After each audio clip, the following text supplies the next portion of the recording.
If you like what we do here over at Aircrew Interview and would like to support us and help us grow, you can head over to our Patreon channel at patreon.com/Aircrew Interview, where you can donate monthly. We have different tiers ranging from $1 per month right up to $25, with each tier offering different rewards. All the monthly donations greatly help us to continue creating these video and audio interviews, so please take a look and I thank you in advance. Enjoy.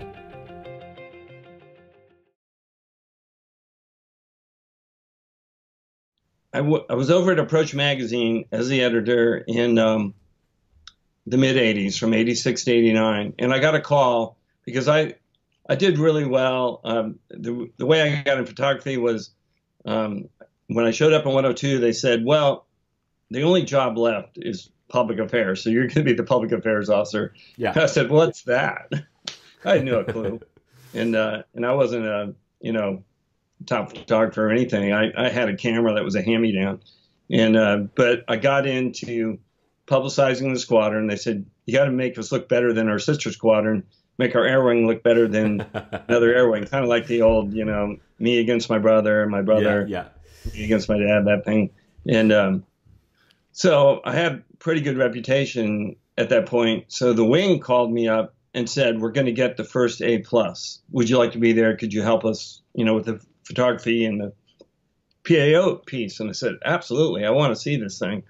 So I remember it showed up, I think it was in 87, 88. And so I went there, and after that, I knew I was going to be up for orders in 89. And I was like, I got to get in a B squadron. I got to. Absolutely. So everybody knew which squadrons they were. At that point, they were just VF-74 and VF-103. And then I think 142 and 143 followed. But so I was like looking at, when you come back as a lieutenant commander, you're going to be a department head, and there's fewer slots, and they don't want to overload them. And so I was over there talking to the XOs that had around that time that I knew, and I was talking about it. But when it came down to orders, I said, well, they really need help in VF-32. But when I went to the RAG, I got the Rios going to the RAG. Unlike the pilots would go through and only fly the airplane they'd fly in the fleet. But the Rios could fly the B. So I was just so looking for it. I would say I was salivating about that first flight, I can imagine. And, I remember, and that's where I really met and got to know Okie. And, and I remember he's just like he is in the interview. He is such a funny guy, but he is really good.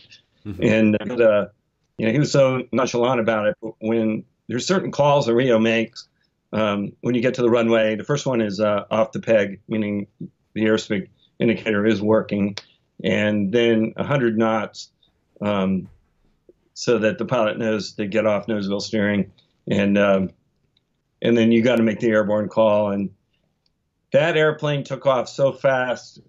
I said off the peg, and the next thing I said was, holy cow.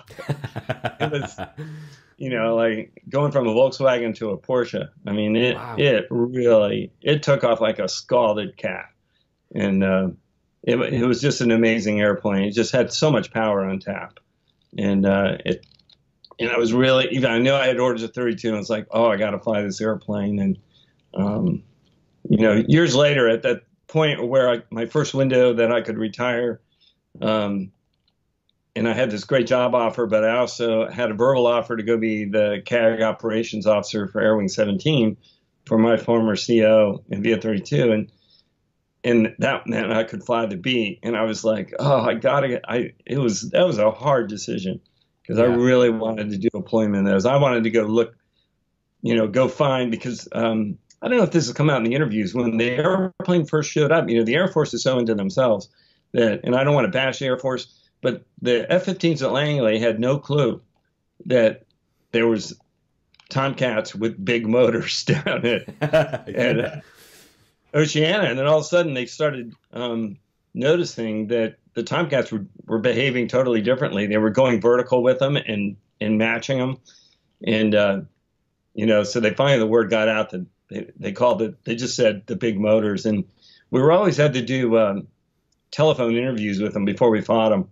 And really? Yeah, you're supposed to do face-to-face Okay. ACM brief, but that's like a 45 minute to an hour drive over there. So Yeah. they compromised on what they call a telephone brief. So they would say, okay, yeah, hard deck is 10,000. It was the same script, but at the end, this guy, my first one with him after the B showed up, he goes very, very cool and nonchalant. He says, "You guys got the big motors?" Because they wanted to know what Brilliant. they were fighting. And I remember the first time I fought one, and we went up with him. It might have even been Okie, but we went up. He says, "Watch this. We're gonna surprise the heck out of him. We're gonna go up with him."